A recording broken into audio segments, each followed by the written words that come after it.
Have you ever felt like the world is pushing you down? And every time you try to stand up, it pushes harder. What do you do when you lose your home, your money, and your hope all in one single day? Most people would sit down and cry. But today, I want to tell you about a man who lost everything, but refused to stop walking. In a busy city where everyone seemed to be rushing towards success, lived a man named Thomas. Thomas wasn't famous. He wasn't rich.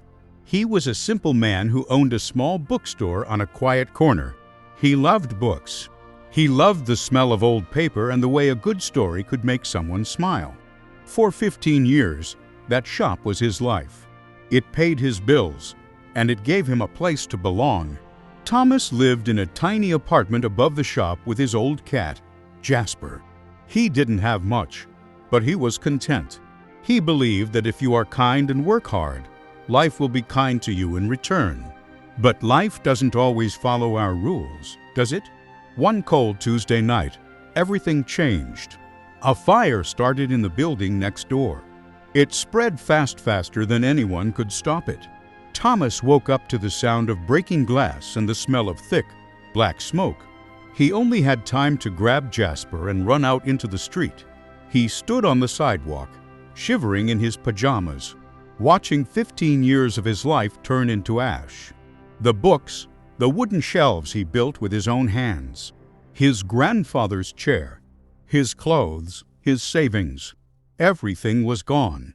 By the time the sun came up, Thomas was standing in front of a pile of black charcoal. He had no home, no job, and exactly $12 in his pocket. For the first few days, Thomas was in a daze. He sat on a park bench, holding his cat, staring at nothing. People walked past him. Some looked with pity, others didn't look at all. He felt invisible. He felt like a ghost. A thought kept repeating in his mind. Why me? I was a good person. Why did I lose everything? He tried to find work. But who would hire a man who looked like he had lived on the street for a week? His clothes were stained with soot. His spirit was broken. He went to the local shelters, but they were full. He ended up sleeping under a bridge, using his jacket as a blanket. The hunger was the worst part. It wasn't just a stomach ache. It was a deep, hollow feeling that made his bones feel heavy. One night, it started to rain. A cold, biting rain that soaked through his thin shirt. Thomas sat against a concrete wall and started to cry.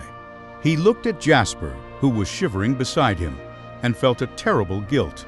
I can't even take care of a cat, he whispered. I am a failure. That was the moment he almost gave up. He looked at the dark river nearby. He thought about how easy it would be to just stop trying, to just lie down and let the cold take over. He was tired of being hungry. He was tired of being cold. He was tired of the shame. The next morning, Thomas stood up. His legs were weak, and his head was spinning. He looked at the long road ahead of him. He didn't know where it led. He had no destination. But he said to himself, I will just walk. I won't look back at the ashes. I will just take one step. He started walking. He walked past the ruins of his old shop. He didn't stop to cry. He walked past the fancy cafes where he used to buy coffee. He walked until his shoes felt like they were falling apart. Every time his mind told him to sit down and give up, he whispered, just one more mile. Late in the afternoon, he reached a part of the city he had never seen before. He saw an old woman struggling to move some heavy wooden crates outside a small grocery store. Everyone was walking past her. Thomas was exhausted. He was starving. But he stopped. Let me help you, ma'am, he said. The woman looked at his dirty clothes and his tired eyes. Most people would have been afraid, but she saw the kindness in his face. He spent the next hour moving those crates. Each one felt like a mountain, but he didn't stop. When he was finished, the woman handed him a sandwich and a bottle of water. You look like you've traveled a long way, she said softly. Thomas sat on the curb and ate. It was the best meal of his life. The woman sat next to him. "My name is Martha," she said. "My husband passed away last month, and I can't run this store alone anymore. I've been praying for someone to help me, but everyone is too busy being successful to notice an old woman." Thomas looked at her. "I lost my shop in the fire," he admitted. "I have nothing," Martha smiled. "You have 2 hands, and you have a heart that didn't turn bitter even when you were hungry." "That's not nothing, Thomas. That's everything." Thomas didn't stay under the bridge that night. Martha offered him a small room in the back of the store in exchange for help. It wasn't a bookstore, and it wasn't his old life, but it was a beginning. Over the next few months, Thomas worked harder than he ever had.